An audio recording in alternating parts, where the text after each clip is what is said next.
इस पढ़ाई से स्कॉलरशिप मिलेगी और 21 जन्मों तक सुख शांति संपत्ति के राज्य की स्कॉलरशिप इस पढ़ाई से मिलेगी।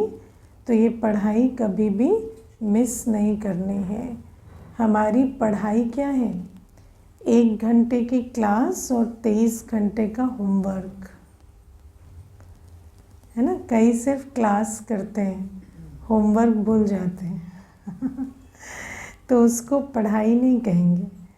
बाबा कहते हैं पढ़ाई में क्लास भी मिस नहीं होनी चाहिए और होमवर्क पर भी पूरा अटेंशन होना चाहिए, क्योंकि हमारी पढ़ाई कोई 1 घंटे 8 घंटे की नहीं है, हमारी पढ़ाई 24 घंटे की है। हम बाबा के 24 घंटे के स्टूडेंट हैं, है ना। हमारा ऐसा नहीं है कि 8 से 12 बजे तक हम स्टूडेंट हैं, उसके बाद अपनी मर्ज़ी है। नहीं, हम टीचर के डायरेक्शन पर 24 घंटे हैं। इस बात को समझकर बाबा कहते पढ़ाई पर सदा अटेंशन रहना चाहिए। अब हम अपने आप से पूछें कि 23 घंटे के होमवर्क का जो फाउंडेशन है, 1 घंटे की पढ़ाई, अगर वो भी कभी कभी मिस होती है तो आप सोचो फिर 23 घंटे का क्या होता होगा, है ना। क्योंकि ये जो बाबा ने आज बहुत अच्छा एग्जाम्पल दिया कि जो स्कूल में अच्छे स्टूडेंट होते हैं वो कभी ऐसे लीव नहीं मांगते कि हमें शादी में जाना है, हमें यहाँ जाना है। उनको मालूम है कि हमारा कल्याण पढ़ने से होगा। तो क्या हम इस प्रकार से छुट्टी मांगते हैं, है ना, हमें यहाँ जाना वहाँ जाना। तो बाबा कहते इस प्रकार से छुट्टी मांगकर अगर जाते हैं तो इसका मतलब पढ़ाई पर अटेंशन नहीं है। और मेजॉरिटी तो ऐसे होते हैं जब छुट्टी पर हैं तो ना उनके कोई धारणा के पॉइंट्स आते ना कुछ आते, है ना। तो ये भी क्या कि पढ़ाई छुट्टी पर गए तो मुरली सुनी तक नहीं है, ये बात समझ में आती है। तो बाबा हमें कहते हैं कि हमें जो भी कुछ मिलेगा वो पढ़ाई से मिलेगा। ये बात समझ में आती है कि बाबा की ये जो ज्ञान योग धारणा सेवा, ये 4 सब्जेक्ट है। हमारा भाग्य जो भी बनना है वो इसी पढ़ाई से बनना है और किसी विधि से हमारा भाग्य नहीं बनेगा। हम कितना भी भटके, इधर उधर संकल्पों में जाएं, कुछ भी करें, है ना, लेकिन उन चीज़ों से हमारा भाग्य नहीं बनेगा। जो करेगा सो पाएगा, जितना करेगा उतना पाएगा, जैसा करेगा वैसा पाएगा। इसलिए हमें इस बात को बहुत अच्छे से समझना है कि हम जो पढ़ाई पर अटेंशन देंगे, अब बाबा हमें कहते बाप को याद करो और स्वदर्शन चक्र फिराओ, सृष्टि के आदि मध्य अंत को याद करो। लेकिन उससे पहले रोज़ की मुरली तो हमें याद रहे ना। अगर रोज़ की मुरली ही याद नहीं रहती, आज बाबा कहते ना पढ़ते नहीं है, पढ़ा नहीं सकते, तो इसका मतलब पढ़ा हुआ नहीं है, है ना। अब कोई ऐसे थोड़ी कहेंगे कि आप अच्छे स्टूडेंट नहीं हैं, लेकिन अगर मुरली की पॉइंट्स तक याद नहीं रहती तो इसका मतलब हमें बहुत जांच करनी है कि हमारी बुद्धि में से क्या पत्थर पड़े हुए हैं जो हमें मुरली की याद नहीं रहती। मुरली क्यों याद नहीं रहेगी? तो अगर हमें मुरली तक याद नहीं रहती तो सारे दिन में तो हमारा क्या ही विचार सागर मंथन चलता होगा। तो बाबा इसीलिए कहते हैं कि हमें बहुत अटेंशन देना है कि क्या हम ऐसे ब्राह्मण हैं जिनको मुरली कंठ रहती है। किसी भी समय दिन के आखिरी पहर में भी हमें मुख पर होना चाहिए आज के पॉइंट्स, वरदान, स्लोगन, धारणा के सार, है ना। मुरली में बाबा ने आज क्या क्या समझाया, ये सारी बातें हमारी बुद्धि में एकदम से आनी चाहिए। तो बाबा हमें ये कहते हैं कि जो बच्चे पढ़ाई पर अटेंशन देंगे और फिर उस पढ़ाई के आधार से, क्योंकि बाबा की मुरली बुद्धि में रहेगी तब तो अटेंशन जाएगा, ये करें ये ना करें, या याद की यात्रा में रहें, या सेवा के लिए उमंग उत्साह आएगा। सेवा कैसे करेंगे जब मुरली ही याद नहीं, तो सेवा क्या करेंगे, है ना। मैंने तो यही देखा, जैसे कभी कोई ऐसे भी मिल जाते हैं रास्ते पर, तो उनको क्या प्रेरणा दें। तो उनको जो आज बाबा ने जो प्रेरणा दी, वरदान में दी या स्लोगन में दी, वही समझाना इजी होता है, और वही समझाने से उनको तीर भी लगता है। तो बाबा हमें कहते हैं इतना हमें पढ़ाई पर अटेंशन देना है, क्योंकि ये पढ़ाई हमें स्कॉलरशिप दिलाने वाली है। और कहते हैं ना, खेलेंगे कूदेंगे तो होंगे खराब, पढ़ेंगे लिखेंगे तो बनेंगे नवाब। कई बच्चे ऐसे होते हैं, ब्राह्मण परिवार में तो आते हैं और पढ़ाई भी पढ़ते हैं, मुरली में भी बैठते हैं, लेकिन उनका जो सारा दिन का जो चिंतन मनन है वो खेलेंगे कूदेंगे वाला होता है ना। पर चिंतन पर दर्शन वो उसमें रहते हैं, अपने मन बुद्धि को बाबा के ज्ञान योग में या सेवा में बिजी नहीं रखते, लेकिन जो बाहरी बातों में है ना, दुनिया की बातों में या ब्राह्मण परिवार में भी चटखारे लेने वाली बातों में बहुत पड़े रहते हैं। क्योंकि ये जो पुराने संस्कार हैं ये हमारे बीच आ जाते हैं और हमें समझ नहीं आता कि हमारा भाग्य इन बातों से नहीं बनेगा, है ना। तो बाबा ने आज हमें लायक ब्राह्मण की निशानियाँ सुनाई। ब्राह्मण कैसे बनते हैं? सफ़ेद पहनने से, बैज लगाने से? हाँ लायक ब्राह्मण बनना है। वैसे भी ब्राह्मण बनते हैं, रोज़ मुरली क्लास आना, है ना, या कोर्स करना, ये सारी बातें तो ज़रूरी है, लेकिन साथ में बाबा कहते हैं लायक का ऑपोजिट भी होंगे फिर, है ना। लायक भी होते हैं और लायक का ऑपोजिट भी होते हैं। तो जैसे बाबा कहते हैं लेफ़्ट हैंड और राइट हैंड। राइट हैंड तो काम आता है, लेफ़्ट हैंड तो सिर्फ, है ना, आपको कैरी करना पड़ता है। तो हम ऐसे वाले ब्राह्मण हैं जिनको बस, है ना, जो सिर्फ वेट बढ़ा रहे हैं ब्राह्मण परिवार का, या ऐसे वाले ब्राह्मण हैं जो सच में राइट हैंड बनकर सहारा बन रहे हैं, सहयोगी बन रहे हैं। तो ये हमें देखना है। और बाबा कहते हैं राइट हैंड ब्राह्मण कौन है? जिन्हें गीता ज्ञान कंठ होगा, जो बाबा की मुरली को एज इट इज़ कंठ कर सुना सकते होंगे। उनकी बुद्धि में मुरली हूबहू चलेगी।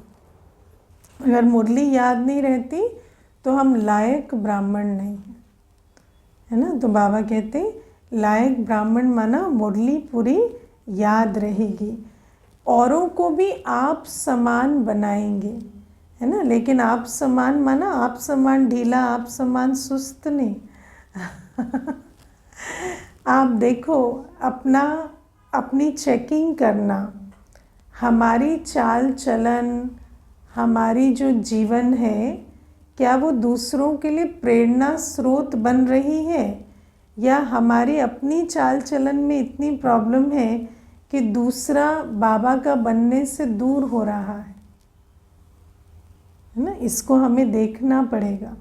और ख़ासकर जहाँ आप 24 घंटे रहते हैं, लौकिक परिवार में, ऑफिस में, ऐसी जगहों पर हम देखें कि हमारी चाल चलन ऐसी है कि वो बाप का बने। तो जब हम आप समान कहते हैं तो उसका फुल जो शब्द है वो है बाप समान हम बने और आप समान उनको बनाएं, है ना। तो पहले हम बाप समान बने और फिर सबको आप समान बनाएं।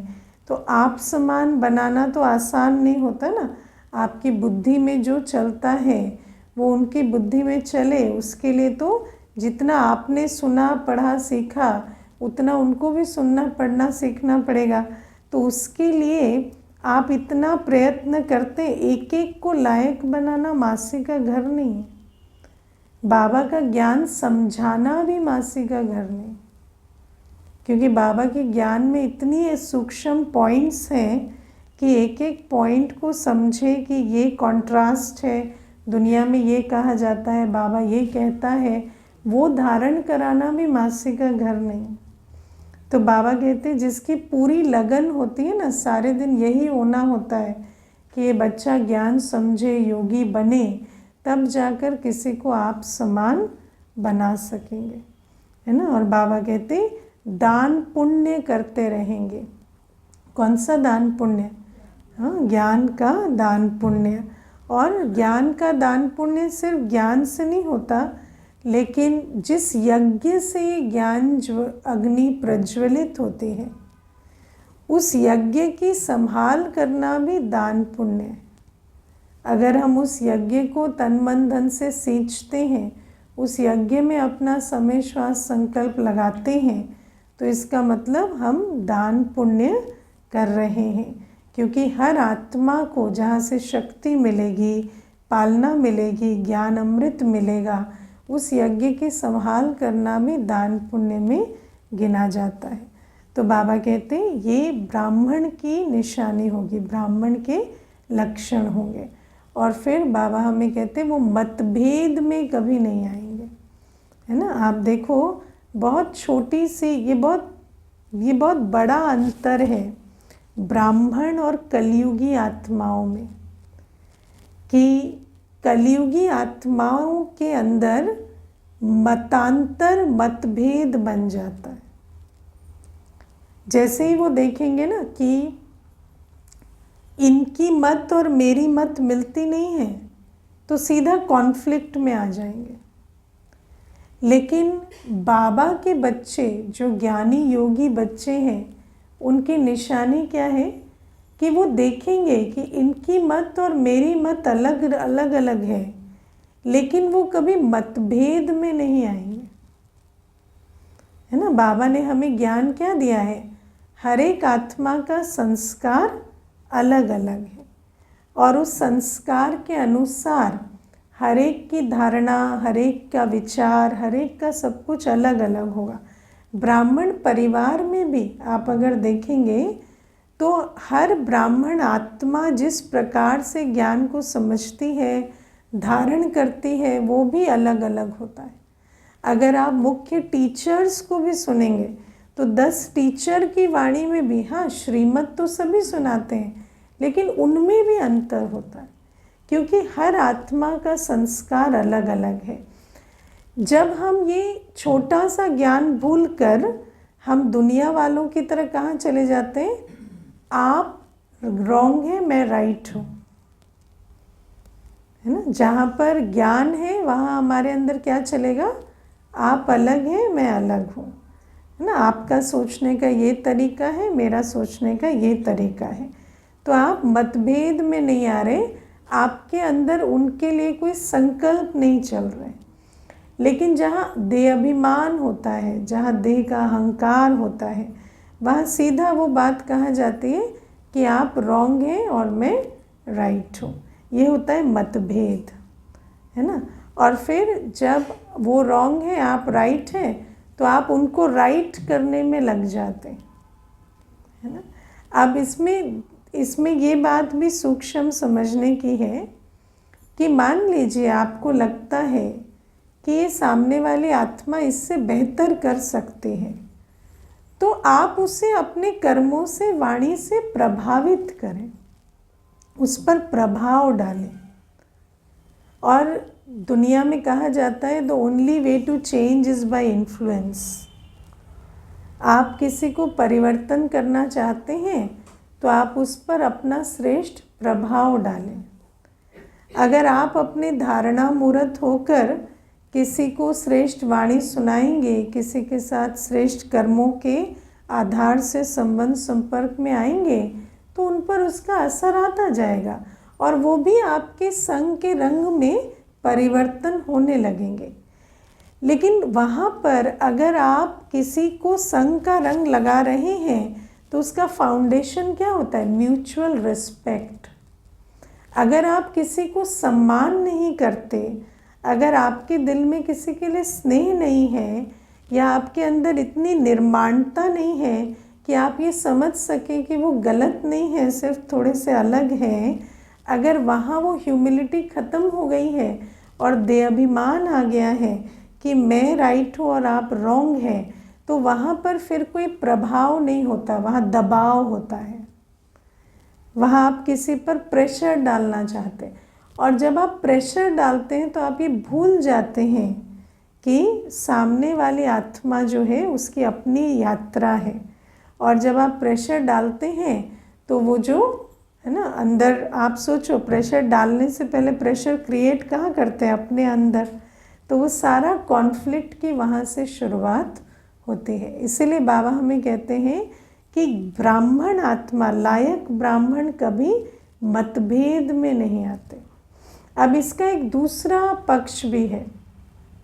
मान लीजिए कोई आपको बार बार रॉन्ग रॉन्ग रॉन्ग कहता है, ठीक है, आप तो नहीं कहते उनको रॉन्ग, लेकिन वो आपको बार बार रॉन्ग कहते हैं, तो तब आप उनके चक्कर में पड़ जाए और अपने को राइट प्रूव करने में लग जाए, वो भी मतभेद में आना होता है ना। आपको वहाँ पर ये समझना होता है कि everybody is entitled to their opinion. ये उनका ओपिनियन है और उनको पूरी एंटाइटलमेंट है कि वो जो चाहें सोचें, उससे आपका कुछ नहीं जाता। और आप उस बात से फ्री रहें, क्योंकि अगर आप इस बात में पड़ गए कि मुझे इनको रॉन्ग प्रूव करना है, तो आप उसी चक्कर में पड़ गए जिसमें वो हैं। और फिर आपकी जीवन किस बारे में हो गई? उनको रॉन्ग प्रूव करने के बारे में। लेकिन वास्तव में आपके जीवन का लक्ष्य क्या था? पढ़कर राजाई पद लेना। लेकिन आप तो उसी चक्कर में पड़ गए कि अब मुझे इस एक आत्मा को प्रूव करना है। तो बाबा इसीलिए हमें कहते हैं ब्राह्मण कभी मतभेद में नहीं आते, है ना। फिर बाबा ने कहा कि उल्टी सुलटी बातें भी, आज मुरली में आया, किसी की उल्टी सुलटी बातों के प्रभाव में नहीं आते। अगर कोई उल्टी सुलटी बातें सुना रहा है तो उल्टी बात उल्टे इंटेंशन से आती है। उल्टी, जब बात उल्टी है तो उसका इंटेंशन सीधा नहीं होता है ना। कोई अपना समय संकल्प लगाकर आपको उल्टी बात क्यों सुना रहा है? आपके कल्याण के लिए। आपके कल्याण के लिए अगर उसको करना होता कुछ, तो बहुत सारी विधियां थी वो आपको उल्टी बात सुनाकर ही आपका कल्याण करेंगे क्या? तो जो उल्टी सुलटी बातें सुनाता है उसका इंटेंशन कभी सीधा नहीं होता। तो उन उल्टी सुलटी बातों में हमें नहीं जाना होता। लेकिन कलयुगी संस्कार ऐसा है कि हम सोचते हैं कि जिसके बारे में उल्टी सुलटी बातें सुनाई गई उनके लिए हमारा मन खट्टा हो गया। लेकिन वास्तव में अगर आप पारखी ब्राह्मण हैं तो आपको उससे किनारा करना चाहिए जो उल्टी सुलटी बातें सुनाते हैं, है ना। मुझे याद है एक बार कोई आकर समय लिए हमसे और फिर आकर बैठकर बहुत सारी, है ना, बातें मुरलियों से निकाल निकाल कर वो निंदा करने लगे, है ना। ये ऐसे, ये ऐसे, ऐसे ऐसे भी लोग आजकल काम करते हैं। तो इस प्रकार से जब निंदा करने लगे तो मैं उस समय बहुत ज्ञान में बहुत नई थी, मुझे इतना पता नहीं था कि इस प्रकार की चीज़ें भी होती हैं। तो मैं उनको समझाने लगी, नहीं ऐसे है ऐसे है। मुझे लगा शायद इनको समझ नहीं आई है मुरली, तो मेरे को जो समझ आई थी मैं समझाने लगी। पर फिर वो एकदम परसिस्टेंट होके जब समझाते चले गए ना, तो मैंने उनको कहा कि आप इतनी दूर, ये जो इतनी दूर आप समय लगा कर आए हैं, सब कुछ कर कर आए हैं, ये इसलिए कि मैं भटक ना जाऊं। आप इतने वेल विशर हैं मेरे, आप मुझे भटकाने से बचाने के लिए इतनी दूर आए हैं इतने वेल विशर तो मेरे लौकिक माता पिता भी नहीं तो मैंने कहा मुझे लगता नहीं है कि ये वेल विशिंग से जा रहा है। मैं आपका इंटेंशन तो नहीं जानती और मैं जानना भी नहीं चाहती, लेकिन मुझे इन बातों में नहीं पड़ना है ना। तो बाबा हमें इसलिए कहते हैं कि ये जो उल्टी सुलटी बातें सुनाने वाले के चक्कर में हमें नहीं पड़ना होता। और भी बाबा ने 2 बातें बताई। किसी भी देहधारी में बुद्धि लटकी हुई नहीं होगी। लायक ब्राह्मण की किसी देहधारी में बुद्धि लटकी हुई नहीं होगी। बाबा ने कहा ना कई ऐसे होते हैं बातों के प्रभाव में आते हैं, कभी कोई कॉन्फ्लिक्ट में आ जाते हैं, कभी एक दो में लटक पड़ते हैं, है ना। और बाबा हमें ये साफ समझाते हैं कि देहधारी के चक्कर में नहीं पड़ना, क्योंकि कोई भी देहधारी आज संपूर्ण पावन नहीं है। मुझे याद है एक दीदी अपना अनुभव सुनाते थे कि उनके सेंटर पर एक बहन ने कहा कि ये जो भाई है ना, ये तो बिल्कुल देवता है दीदी, मतलब इसको तो ज्ञान के बिना ही ऐसा देवता है कि ज्ञान भी इनको क्या सुनाए समझ में नहीं आता। तो दीदी ने कहा ऐसा तो ज्ञान के हिसाब से पॉसिबल नहीं है कि कोई देवता हो, लेकिन अगर आपको देवता लग रहे हैं तो आपको थोड़ी चेकिंग अपनी ज़रूर करनी पड़ेगी, है ना। क्योंकि क्या होता है, कई बार हम समझ नहीं पाते और आकर्षण के चक्कर में पड़ जाते हैं। और आकर्षण कैसा होता है, आँखों पे धूल चढ़ी होती है, उस समय पर सब कुछ अच्छा अच्छा नज़र आता है, लेकिन ये वास्तव में क्या होता है, आकर्षण होता है। अपने पुराने संस्कारों के आधार से ये आकर्षण का खेल चलता है। तो बाबा कहते किसी भी देहधारी में बुद्धि लटकानी हमें नहीं है। और बाबा कहते हैं कि जिसमें कोई भी भूत ना हो, जो पुरुषार्थ करें संपूर्ण देही अभिमानी बनने का। भूत कहाँ से आते हैं, भूत का जो द्वार है वो है देह अभिमान। आज बाबा ने कहा ना कि जब हम कानों से सुनते भी हैं और किसी की बात के प्रभाव में आते हैं, तो कानों से वो बात सुनाई क्यों दे रही है, क्योंकि आप देह अभिमान में। बाबा कहते जब आप आत्मा समझेंगे तो कान है ही नहीं आत्मा को, तो सुनेगी क्या। आत्मा को कौन से कान है, सिर्फ बाबा की बात सुनने के लिए कान है। आत्मा को कौन सी आँख है, बाबा को देखने की आँख है। आत्मा के पास और कुछ सुनने देखने के कान और आँख है नहीं। तो बाबा कहते इस देह अभिमान के चक्कर में आने से सारे भूत जो हैं वो आते हैं। तो ऐसा लायक ब्राह्मण हमें बनना है जो करना चाहिए वो भी करे, और जो नहीं करना चाहिए उससे भी अपना बचाव करके चले। और प्यारे बाबा ने आज हमें समझाया कि जब हम रूहानी अथॉरिटी वाले होते हैं तो जितनी हमारे अंदर अथॉरिटी है उतना ही हम निर्माण चित्त और सर्व के स्नेही भी रहेंगे। अब ये रूहानी अथॉरिटी होती क्या है, रूहानी अथॉरिटी माना ज्ञान बल, योग बल और पवित्रता का बल।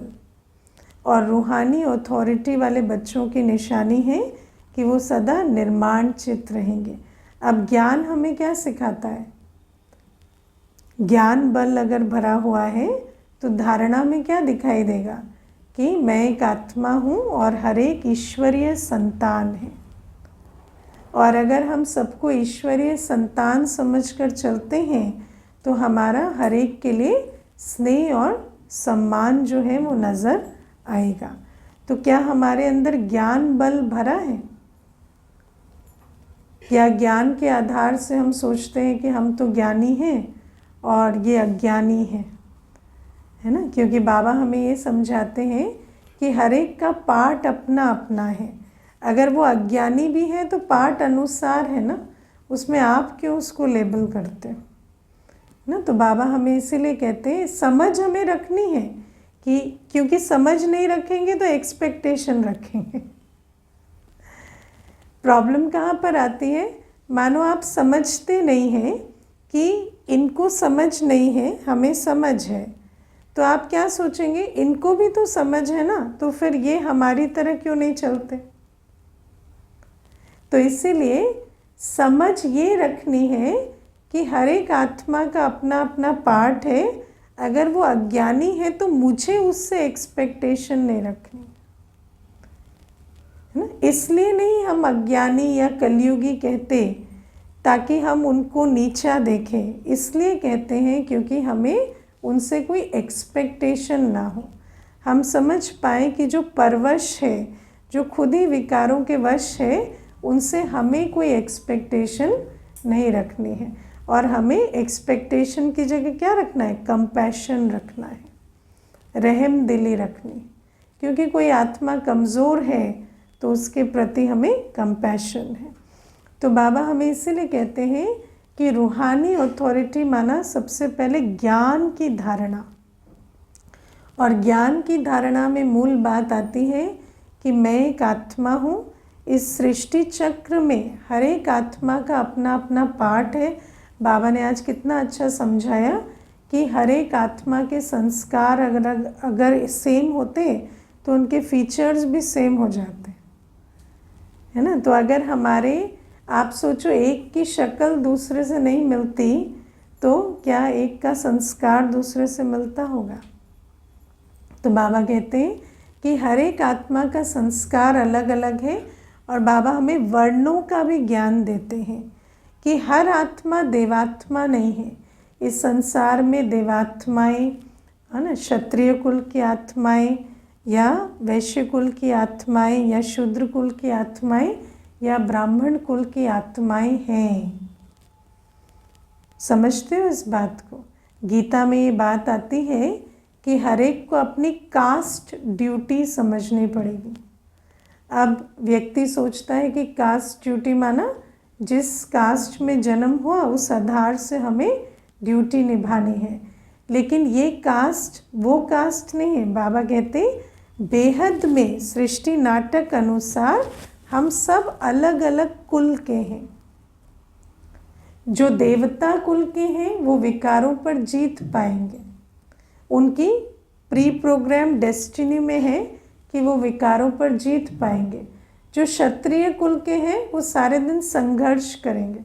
आप कभी किसी को देखते हो, ब्राह्मण है लेकिन सारे दिन अपने ही अंदर कोई ना कोई बात पैदा करके उसमें संघर्ष करते रहते हैं, है ना, ज्ञान की ही 2 पॉइंट को लड़ाते रहते हैं। तो वहाँ पर आपको क्या करना है, फिर वहाँ पर ये प्रश्न नहीं उठाना कि इतनी सिंपल सी बात है, समझ में इनको क्यों नहीं आती, क्योंकि आपका कुल उनका कुल अलग हो सकता है। वहाँ पर ये नहीं सोचना है कि ये क्यों इस एक छोटी सी पॉइंट से स्ट्रगल करते हैं, ये बात मुझे तो इतनी इजीली समझ में आ गई। तो ये क्या है, ये सारा, है ना। अब वो क्षत्रिय से ब्राह्मण बन सकता है देवता, लेकिन फिलहाल तो क्षत्रिय कुल के स्टेज में है। तो बाबा हमें कहते हैं कि इस प्रकार से कुल अलग अलग है। वैश्य कुल हमेशा किस चक्कर में रहते हैं, मुझे क्या मिलेगा, मेरा क्या फ़ायदा होगा, है ना। उनको आप टेम्पटेशन देंगे तो वो चलेंगे। तो इस दुनिया में ऐसी बहुत सारी आत्माएं हैं। आप देखना कई बार कोर्स भी करते हैं ना तो कहेंगे सर्टिफिकेट मिलेगा, है ना, कहेंगे इसका सर्टिफिकेट मिलेगा तो हम कोर्स करेंगे। तो हम कहते हैं आप देवता बन जाएंगे, बोले देवता छोड़ो, सर्टिफिकेट मिलना चाहिए। देवता तो कौन बना है पता नहीं, सर्टिफिकेट मिलना चाहिए तो हम कोर्स कर लेंगे। तो हर चीज़ में इंसेंटिव ढूंढना, हर चीज़ में कुछ होना। अभी पीछे 3 कुमार आए थे तो टोली देती रही तो आते रहे, जिस दिन टोली नहीं दी उस दिन नहीं आए, उसके अगले दिन नहीं आए, है ना। और लिखे भी प्रॉपर व्हाट्सएप पे लिखे भी, हम तो टोली खाने आते थे, कल आपने टोली ही नहीं दी। तो मैंने कहा पहले बता देते तो दे देते। हमारा जो सिस्टम है उस अनुसार हमने आपको टोली दी, बाकी अगर आप बता देते तो हम आपको टोली भी रोज़ दे देते, ऐसी क्या बात थी, है ना। तो ये क्या है, ये सब, है ना, हमें क्या मिलेगा, या कोई भी चीज़ करनी है तो उसमें इंसेंटिव चाहिए, है ना। या फिर आप देखो, अगर मान लो हम सेवा भी करते हैं, लेकिन सेवा में भी हमें कुछ ना कुछ प्रशंसा चाहिए, मान चाहिए, कुछ ना कुछ, है ना। दाता बनकर नहीं करते, हमें कुछ रिटर्न में चाहिए। तो ये सब क्या है, ये सब वैश्य कुल की निशानी है। अब बाबा कहते राइट नाउ तो हमारे अंदर ये सारे संस्कार हैं, क्योंकि हम ब्राह्मण, क्योंकि हम देवता से क्षत्रिय वैश्य शूद्र सब कुछ बनते हुए चले आए हैं ना, तो ये सारे संस्कार हैं। लेकिन बाबा हमें कहते हैं कि तुम्हें अब फिगर आउट करना है तुम्हारा मूल संस्कार क्या है और एक्वायर्ड संस्कार कौन से। तो जो एक्वायर्ड है वो एलिमिनेट हो जाएंगे। अगर तुम हो ही उस कुल के तो वो संस्कार जाएगा ही नहीं। और फिर शूद्र कुल की निशानी क्या है? इंसेंटिव पे भी कुछ नहीं करेंगे। उनके अंदर खाली विकार की ही लहर चलती। उनको जैसे दुनिया में 2 प्रकार की आत्माएं होती है ना, कम से कम लोभ लालच से तो कुछ कर लेंगे, है ना, या एम्बिशन से कुछ कर लेंगे। कुछ ऐसे होते हैं ना एम्बिशन उनको ड्राइव करता, ना लोभ लालच ड्राइव करता, वो किसी बात में कुछ करके राजी ही नहीं। तो बाबा हमें कहते हैं ये बिल्कुल शूद्र कुल की आत्माएं हैं जिनको कुछ भी मोटिवेट नहीं करता, है ना। तो हमें अब अपना कुल निर्धारित करना है। अभी तो हमारे अंदर सारे संस्कार रहते हैं जब हम बाबा के पास आते हैं, लेकिन हम बन क्या सकते हैं? हमारा पोटेंशियल क्या है? क्या हम बिल्कुल देवात्मा हैं जो बिना किसी स्वार्थ के वश बस बाबा की याद में रहे, बाबा से पालना ले, विश्व कल्याण के कार्य में लग जाएं, ऐसी आत्मा है? या फिर हम नीचे कुल की आत्मा है? तो बाबा हमें ये बात समझाते हैं कि ऐसे हर एक आत्मा के अंदर, हर एक आत्मा का अलग अलग कुल है, अलग अलग वर्ण है, और ज़रूरी नहीं कि हर कोई देवात्मा है। तो जब हम किसी भी आत्मा के संबंध संपर्क में आते हैं और हमारे अंदर ज्ञान की अच्छी धारणा है, तो हमारे अंदर हर एक आत्मा के संबंध संपर्क में आते उनके संस्कारों के नॉलेजफुल होते हुए भी उनके प्रति कभी उल्टे संकल्प नहीं चलेंगे। क्या क्यों के संकल्प नहीं चलेंगे, है ना। देखो, संस्कारों के बारे में नॉलेजफुल होना भी ज़रूरी है। ऐसा नहीं है कि आपको किसी के संस्कार मालूम नहीं पड़ते तो आप बहुत अच्छे ब्राह्मण हैं। अगर आपको किसी के संस्कार मालूम नहीं पड़ते तो इसका मतलब आपके अंदर परख शक्ति नहीं है। आपको हर एक का संस्कार मालूम पड़ता है, लेकिन वो संस्कार आपको मालूम पड़ते हुए आपको ये तय करने में इजी होता है आपको कैसे इनके साथ चलना है, या आपको कैसे इनके साथ, है ना, संबंध संपर्क में आना है। लेकिन आप उनको जज नहीं करते, वो जो है जैसे हैं, लेकिन आप उनके साथ कितना चलें या कैसे चलें। जैसे अभी मान लीजिए कि कोई आप बिज़नेस कर रहे हैं, आपको मालूम पड़ा कि सामने वाला बहुत लोभी है, बहुत लोभ का संस्कार है, तो आपको इस बात से कोई तकलीफ़ नहीं है कि वो लोभी है, लेकिन आप तो परखेंगे और निर्णय करेंगे ना कि मुझे इनके साथ कितना बिज़नेस में आना है, कितना नहीं आना है। उससे आपको कोई तकलीफ़ नहीं है कि वो जो है जैसे है वो अपना उनका कर्म और भाग्य उनका है। तो बाबा हमें इसीलिए कहते हैं कि संस्कारों के नॉलेजफुल होते हुए भी, क्योंकि हमें ज्ञान है कि हर आत्मा का संस्कार अलग अलग होगा और ड्रामा का यही डिज़ाइन है, और हर आत्मा अलग अलग कुल की है, इसी कारण से हम निर्माण चित और स्नेह स्वरूप रह पाते। तो रूहानी अथॉरिटी में सबसे पहले ज्ञान बल आता है, उसके बाद आता है ज्ञान बल में ड्रामा का भी ज्ञान है ना। तो जितना ड्रामा का ज्ञान होता है तो ड्रामा अनुसार आप हर एक को एक्सेप्ट करते हैं। फिर योग बल, जब योग बल आपके अंदर होता है तो आप योग युक्त सो युक्ति युक्त कर्म कर पाते हैं, है ना। आपको युक्ति जो है वो आपको सिचुएशन से नहीं मिलती, आपको योग बल से मिलती। युक्ति समझते हो, किस समय पर कौन सा कर्म एक्यूरेट है, वो समझ, वो शक्ति आपको कहाँ से मिलेगी? योग बल से मिलेगी। आपको परिस्थिति या आत्माओं को जांच कर युक्ति नहीं लगानी पड़ेगी। तो बाबा हमें कहते हैं जब योग बल होता है तो भी आप सदा निर्माणचित, सदा स्नेह स्वरूप रह सकते हैं। और पवित्रता का बल जब होता है तो भले ही पुराने संस्कार स्नेह का ऑपोजिट होने के कभी कभी जागृत होंगे, लेकिन अगर आपने अपने अंदर इतनी अच्छी क्लीनिंग की है कि वो संस्कार अगर आया भी तो उसको आप ख़त्म कर और अपने स्नेह स्वरूप को रख सकते हैं।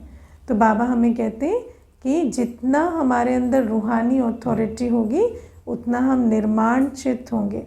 और निर्माण चित्त की निशानी क्या है?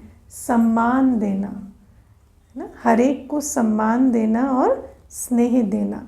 और अगर हम किसी को सम्मान या स्नेह नहीं दे पा रहे, हम रिजेक्ट करते हैं, हम निग्लेक्ट करते हैं, तो इसका मतलब हमारे अंदर कोई स्पिरिचुअल पावर नहीं है। तो ये हमें समझना है। फिर बाबा हमें कहते बिना त्याग के भाग्य नहीं बनता, है ना। जब आप कोर्स भी करते हैं तो सबसे पहले क्या करना पड़ता है? अपना समय निकालना पड़ता है। अगर आप समय निकाल रहे हैं तो कहीं से निकाल रहे हैं ना तो वहाँ तो त्याग होता ही है। तो बाबा हमें कहते हैं कि बिना त्याग के कोई भाग्य नहीं बनता। हर कदम पर हमें कुछ ना कुछ त्यागना पड़ता है। समय जो मोह के वश पुरानी दुनिया में लग रहा था, उस समय को नहीं निकालेंगे तो फिर हम एक कोर्स तक नहीं कर पाएंगे। या आज आप देखो, कल भी बाबा ने मोह के ऊपर बहुत समझाया कि मोहवश हमारा तन मन धन पुरानी दुनिया में लगा रहता है। जब हम मोह को छोड़ें और सेवा में सब कुछ लगाएं, तब जाकर हमारा भाग्य बनता है। तो बाबा हमें कहते बिना त्याग के भाग्य नहीं बनता। मुझे याद है बाइबल में कहानी आती है शायद, तो जीसस को किसी ने कहा कि हम बन तो जाएंगे, है ना, क्रिश्चियन बन जाएंगे या भगवान के बन जाएंगे, लेकिन हमें कुछ छोड़ना तो नहीं पड़ेगा है ना। तो बहुत हंसे और बोले कि मनुष्य कितना मूर्ख है जो सोचता है कि कुछ पाएंगे भी और कुछ छोड़ना भी नहीं पड़ेगा ना। तो बाबा हमें इसलिए कहते हैं कि ये समझ कर चलना है कि अगर भाग्य बनाना है तो त्याग तो करना ही पड़ेगा। हम भी जब कोर्स कराते हैं तो शुरू में यही कहते हैं कि आपको कुछ छोड़ना नहीं पड़ेगा आप एज इट इज़ ज्ञान मार्ग में चलेंगे। लेकिन ये अंडरस्टूड होना चाहिए और हर वाइज माइंड को ये बात समझनी चाहिए कि बिना कुछ छोड़े कुछ मिलता नहीं है। और जब तक पुराना पतीत या जो रिवाजी संस्कार अनुसार जो भी हम करते थे, जब तक हम उसे ना छोड़ें तो नया कैसे होगा। तो त्याग से ही भाग्य बनता है। और आज बाबा ने हमें और एक बहुत अच्छी बात जो समझाई, इनफैक्ट कल की मुरली में भी बाबा ने जो बात समझाई कि शांति की शक्ति, है ना। तो आज मेरे दिल में आ रहा था कि शांति की शक्ति पर कल क्लास नहीं कराए, तो बाबा ने समझाया कि शांति की शक्ति का हमें स्वरूप बनना है और उस साइलेंस पावर का प्रूफ हर एक को हमें देना है। अब शांति की शक्ति का प्रूफ क्या होता है? एक तो होता है कि वायुमंडल शांत है, वाइब्रेशन है, लेकिन अगर कोई सारे दिन शांति में बैठा है तो सामने वाला उससे इंस्पायर कैसे होता है? सामने वाला इंस्पायर तब होता है जब आप सारे दिन शांत रहकर भी उतना ही कार्य कर पा रहे हैं जितना कोई हलचल में आकर या बहुत सारे मेथड्स अपनाकर कर रहा है ना। जैसे आप सोच लो कि कोई परिस्थिति आई और दो व्यक्ति सिमिलर परिस्थिति में, एक ने बहुत संकल्प चलाए, बहुत केओस में गए, बहुत हाथ पैर मारे, है ना, बहुत कुछ पता करने की कोशिश की, फिर निर्णय लिया और पास हुए। और आप जो है, आप शांति में बैठकर आपने बाबा से योग लगाया और आपको एक्यूरेट परख शक्ति, निर्णय शक्ति बाबा ने दी और उस आधार से आप सक्सेसफुल हुए। तो सामने वाला भी आपको पूछेगा कि हमने तो इतने एफर्ट्स किए, आप इसी सिमिलर सिचुएशन में थे, आप कैसे ऐसे पास हो गए। तो वो जो शांति की शक्ति का प्रूफ हमें देना है, क्योंकि हम शांति स्वरूप तो रहते हैं, लेकिन शांति की जो मूल शक्ति है, परख शक्ति, निर्णय शक्ति, बाबा ने हमें अव्यक्त वाणियों में ये बात समझाई है कि जिस आत्मा के अंदर शांति की शक्ति होती है उसके अंदर एक्यूरेट परख शक्ति, निर्णय शक्ति होती। वो किसी भी परिस्थिति को, चाहे कितनी भी कॉम्प्लिकेटेड ऊपर से दिखाई दे रही हो, उनको परख में आ जाती है कि प्रॉब्लम यहाँ है, और यथार्थ निर्णय लेकर वो थोड़ा सा ही इन्वेस्टमेंट कर कर उस बात से पार निकल आते हैं। और ये प्रूफ हमें देने हैं। या आप सोचो कि संकल्प शक्ति से आप जो भी सिद्धि चाहते हैं वो जब मिलती जाती है, मानो आप जब चाहते हैं कि ये चीज़ हो, और क्योंकि आप शांति की शक्ति से भरपूर हैं, आपके संकल्पों में बहुत ताकत है और वो सिद्धि आपको मिलती है, जो आप सोचते हैं वो होता है, तो फिर आत्माओं को प्रूफ मिलता है कि सचमुच इनके अंदर कुछ पावर है और वो भी आपकी तरह बनना चाहते हैं। लेकिन क्या हमारे अंदर इतनी शांति की शक्ति है? शांति की शक्ति कैसे धारण होती है? जितना हम शांति सागर बाबा की याद में रहते हैं और अपनी आत्मिक स्थिति, स्वधर्म की स्थिति में रहते हैं। अगर सारे दिन बुद्धि भटकती है तो हमारे अंदर शांति की शक्ति नहीं है, और फिर क्या होता, हमारे से इनएक्यूरेट डिसीशंस, इनएक्यूरेट कर्म होते हैं। और जब इनएक्यूरेट डिसीशंस, इनएक्यूरेट कर्म होते हैं तो सामने वाले के लिए उल्टा एग्जाम्पल हम बन जाते हैं कि ये बीके हैं, मेडिटेशन करते हैं और इनसे इतनी गलतियां होती हैं, या इनके द्वारा तो इतने भूलें हो जाती हैं। लेकिन जब आप, और बाबा हमें ये भी कहते हैं कि विघ्न तो ज़रूर आएंगे, भले ही आप ब्राह्मण हैं तो भी विघ्न आएंगे, लेकिन उन विघ्नों से निकलने की आपको बहुत अच्छी युक्ति मिल जाएगी, या आप उन विघ्नों को समझकर और जिस डिग्निटी से पार करेंगे उससे भी आप एग्जाम्पल सेट करेंगे। या तो युक्ति मिलेगी, या आप जिस डिग्निटी से पार करेंगे उससे भी आप एग्जाम्पल सेट करेंगे। तो बाबा इसलिए कहते हैं कि हमें साइलेंस की पावर का प्रूफ हर एक को देना है। अच्छा, ओम शांति।